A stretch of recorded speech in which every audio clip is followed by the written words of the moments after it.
नमस्कार दोस्तों, स्वागत है आपका शापित कथाएं में। एक बार फिर मैं आप सबके बीच हाजिर हूँ एक नई भूतिया कहानी लेकर। एक बार की बात है, मैं और मेरी बुआ और उनकी बहू दोनों भुजा बाजार गई थी। घर से बाजार काफी दूर था। सामान खरीदते खरीदते समय कब निकल गया पता ही नहीं चला और घर आते आते रात हो गई। बाजार और घर के बीच में एक श्मशान पड़ता था, जहां पर एक औरत 2 दिन पहले ही जलाई गई थी और उसने आत्महत्या की थी। मेरी बुआ और उनकी बहू दोनों बात करते करते उसी रास्ते पर आ गईं।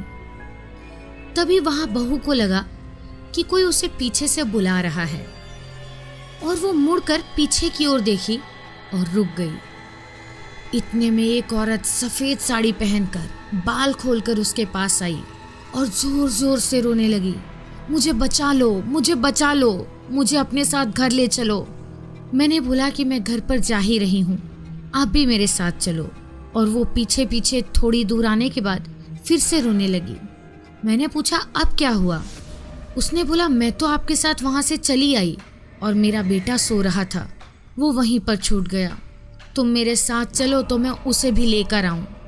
मैंने बोला तुम रो रही हो तो मैं तुम्हारे साथ चलती हूँ, चलो बेटे को ले आओ। मेरी बुआ थोड़ा आगे निकल गई।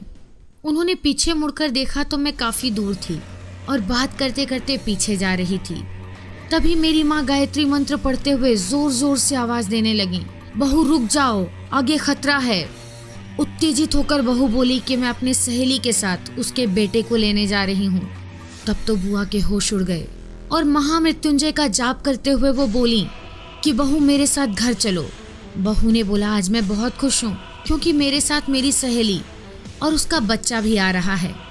बुआ ने देखा तो उन्हें कुछ ना दिखा। वो अपने घर की तरफ दौड़ी और घर पे जाकर सबको बुला कर ले आई और बहू को बोली बहू घर चलो। बहू की आंखें लाल लाल और जुबान मानो आग उगल रही हो, क्योंकि उनके अंदर आत्मा घुस चुकी थी, जो बाद में पुजारी जी को दिखाने के बाद, लड्डू पेड़ा चढ़ाने के बाद और नींबू काटने के बाद किसी तरह बड़ी मुश्किल से घर से निकली। तो दोस्तों, आप भी इस तरह की घटनाओं में सावधान रहें। वीडियो पसंद आया हो तो लाइक, शेयर और सब्सक्राइब करना ना भूलें।